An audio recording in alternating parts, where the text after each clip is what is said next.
देवकी सुत गोविंदम वासुदेवं जगत्पते देहि मे तनयं कृष्ण त्वामहं शरणं गतः। HS भारद्वाज यूट्यूब चैनल पर आप सभी का स्वागत है।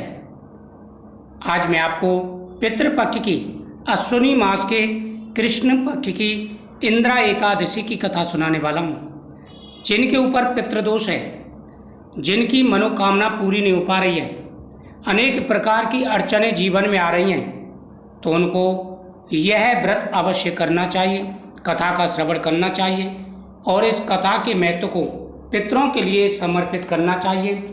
इससे हर मनोकामना पूरी हो जाती है, जीवन में आ रहे सारे कष्ट और परेशानियां दूर हो जाते हैं। यह पितृपक्ष की बड़ी एकादशी है। इस दिन पितरों के नाम से यह व्रत अवश्य करें। भगवान का आशीर्वाद प्राप्त होता है और पितरों का आशीर्वाद प्राप्त होता है। इस एकादशी की कथा का महत्व और व्रत का महत्व पितरों को समर्पित कर दें। धर्मराज युधिष्ठिर बोले, हे भगवान, अश्विनी मास के कृष्ण पक्ष की एकादशी का क्या नाम है, उसकी विधि और फल क्या है, सो कृपा करके कहिए। भगवान श्री कृष्ण कहने लगे, हे राजन, इस एकादशी का नाम इंद्रा एकादशी है। यह सभी प्रकार के पापों को नष्ट करने वाली है। इसकी कथा को सुनने मात्र से ही यज्ञों के समान फल प्राप्त होता है। हे राजन, यह एकादशी पितरों के नाम से रखी जाती है। इस एकादशी का व्रत रखें और उसके फल को पितरों के लिए समर्पित कर दें। इससे हर मनोकामना पूरी हो जाती है। अब मैं तुम्हें एक इतिहास सुनाता हूँ। हे राजन, ध्यान से सुनो। सतयुग में महेश्मती नाम की नगरी में इंद्रसेन नाम का राजा राज्य करता था। वह राजा बड़ा प्रतापी था, दानी था और गरीबों की सहायता किया करता था, धर्म पूर्वक राज्य करता था। एक समय जब राजा अपनी राज्य सभा में सुखपूर्वक बैठा था, महर्षि नारद आकाश मार्ग से उतरकर वहां आए। महर्षि नारद बोले, हे राजन, आपके राज्य में सब प्रकार कुशल तो है। मैं आपकी धर्मपरायणता देख करके अत्यंत प्रसन्न हूँ। तब राजा ने कहा, हे महर्षि, आपकी कृपा से मेरे राज्य में सब कुशल पूर्वक है। हे प्रभु, हे देव ऋषि नारद जी, मेरे राज्य में सब कुशल है, लेकिन आप अपने आने का कारण बताइए। यदि आप कृपा करने आए हैं तो ये मेरा भाग्य है, मेरा बड़ा सौभाग्य है। यदि आप किसी कारण से, किसी प्रयोजन से आए हैं तो वह मुझे बताने की कृपा करें। देव ऋषि नारद जी कहने लगे, हे राजन, तुम वास्तव में ही भगवान विष्णु के भक्त हो, तुम्हारी बुद्धि पवित्र है। मैंने तुम्हारे राज्य को देखा, चारों तरफ यज्ञ अनुष्ठान हो रहे हैं, भगवान की पूजा हो रही है, धर्म का चारों तरफ विस्तार है, लेकिन मुझे महान आश्चर्य हो रहा है। जब मैं एक समय ब्रह्मलोक से यमलोक गया तो वहां पर सभा के मध्य मैंने तुम्हारे पिता को बैठा देखा। तुम्हारे पिता ने तुम्हारे लिए एक संदेश भिजवाया है। तुम्हारे पिता ने कहा है कि हे देव ऋषि नारद जी, कृपया करके आप मेरे पुत्र इंद्रसेन से कह दें कि वह इंद्रा एकादशी का व्रत करे और उसके फल को मुझे समर्पित कर दे, क्योंकि मेरा इंद्रा एकादशी का व्रत बिगड़ चुका था, जिसकी वजह से मुझे यमपुरी में रहना पड़ रहा है। हे देव ऋषि, कृपया करके मेरे पुत्र से यह संदेश दे दीजिए, वही सच्चा पुत्र होता है जो पिता के उद्धार का प्रयत्न करें।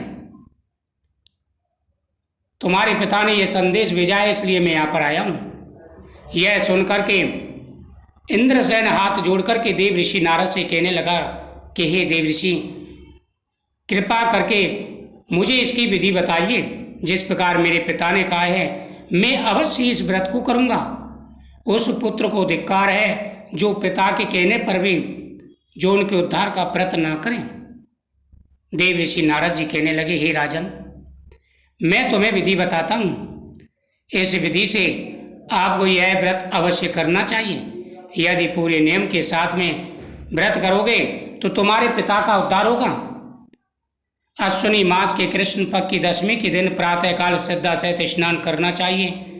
इसके पश्चात दोपहर को भी स्नान करना चाहिए उस समय जल से निकलकर श्रद्धापूर्वक पितरों का श्राद्ध करें। एकादशी के समय पितरों का श्राद्ध करें और पृथ्वी पर शयन करें।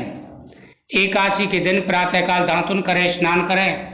उसके पश्चात भक्ति पूर्वक व्रत का संकल्प करते हुए भगवान से कहे कि प्रभु, आज मैं निराहार रहूँगा और समस्त भोगों का त्याग कर कल भोजन करूँगा। हे भगवान, आप मेरी रक्षा करने वाले हैं, आप मेरे व्रत को पूर्ण करें। इस प्रकार भगवान के सामने हाथ जोड़ करके प्रार्थना करें कि हे गोविंद, आप मेरे इस व्रत को पूर्ण करें। मैं पूरी श्रद्धा भाव से इस व्रत को करूँगा। इस प्रकार सालग्राम भगवान का पूजन करें और ब्राह्मणों को भोजन कराए, उनको दक्षिणा दे। भोजन में से कुछ हिस्सा गौ को दे और भगवान विष्णु की धूप दीप नैवेद्य आदि से विधि पूर्वक पूजा करें। इसके उपरांत रात्रि को जागरण करें, मंत्रों का जाप करें। इस द्वादशी के दिन मौन होकर बंधु बांधव सहित भोजन करें। बस यही इंदिरा एकादशी के व्रत की विधि है। हे राजन, यदि तुम आलस त्याग कर इस एकादशी के व्रत को करोगे, तुम्हारे पिता अवश्य ही स्वर्ग को जाएंगे। हे राजन, जब तुम व्रत कर रहे हो तो बिल्कुल इधर उधर ध्यान न भटकाएं, अवमान ना करें। पूरी श्रद्धा के साथ में यह व्रत करें तो अवश्य ही आपको लाभ मिलेगा और आपके पिता की मुक्ति होगी। जो भी पूरी श्रद्धा भाव से इस व्रत को करते हैं, उनके जीवन के सारे कष्ट दूर हो जाते हैं। देव ऋषि नारद ने जिस प्रकार बताया, राजा इंद्रसेन ने उसी प्रकार संकल्प किया। एकादशी के दिन व्रत किया, ब्राह्मणों को फलाहार कराया। द्वादशी के दिन उसने व्रत का जो फल है वह अपने पिता के लिए समर्पित कर दिया। जैसे ही उसने पिता के लिए व्रत का संकल्प किया, उसी समय उसके पिता की मुक्ति हो गई। वह यमपुरी से गरुड़ पर सवार होकर स्वर्गलोक को जाते हुए अपने पुत्र को आशीर्वाद देता हुआ गया। हे पुत्र, तुम धन्य हो, तुमने अपने पिता का उद्धार किया है, इसलिए तुम्हारे जीवन में कभी कोई कष्ट नहीं आएगा। हे राजन, राजा इंद्रसेन भी एकादशी के व्रत के प्रभाव से इस लोक में शुभ होकर अंत में स्वर्गलोक को प्राप्त हुआ। भगवान श्री कृष्ण कहने लगे, धर्मराज युधिष्ठिर, यही इंदिरा एकादशी का महत्व है। इस कथा के पढ़ने व सुनने मात्र से ही समस्त पापों का नाश हो जाता है, अंत में स्वर्गलोक की प्राप्ति होती है। कृष्णाय वासुदेवाय हरे परमात्मने प्रणतः क्लेशनाशाय गोविंदाय नमो नमः आदि मंत्रों का जाप करते हुए पूरे नियम के साथ में एकादशी का व्रत करें, हर मनोरथ कामना पूरी होगी।